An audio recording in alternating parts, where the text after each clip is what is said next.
Hi, ഇതെൻ്റെ adenium വെച്ചിട്ടുള്ള പോട്ടിലേ ഞാൻ ക്യാപ്സിക്കത്തിൻ്റെ വിത്ത് മുളപ്പിച്ചതാണ്. ഇപ്പോൾ ക്യാപ്സിക്കൊക്കെ വലുതായി, ക്യാപ്സിക്കം കായ്ക്കാൻ തുടങ്ങിയിട്ടോ. നിറച്ച് കായ്കളുണ്ട്, ചെറുതും വലുതൊക്കെ ആയിട്ട് ഇപ്പം ഉണ്ടാവാൻ തുടങ്ങിയിട്ടുണ്ട്.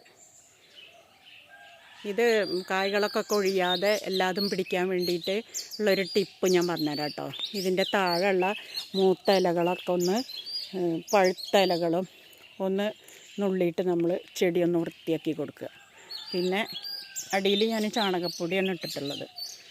പിന്നെ നമ്മൾ DAP ഉണ്ടല്ലോ, DAP ഒരു ഇത്ര നമ്മൾ അതിൻ്റെ ചോട്ടിൽ ഒക്കെ വേരുന്ന് വിട്ടിട്ട് അതിൻ്റെ താഴെ ഇട്ട് കൊടുക്കണം.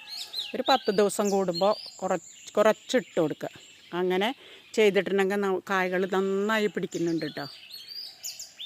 ഉണ്ടോ, എല്ലാ തൈയിലുണ്ട് ഇപ്പോൾ കാപ്സിക്കം ഉണ്ടായിട്ട്. Okay, by.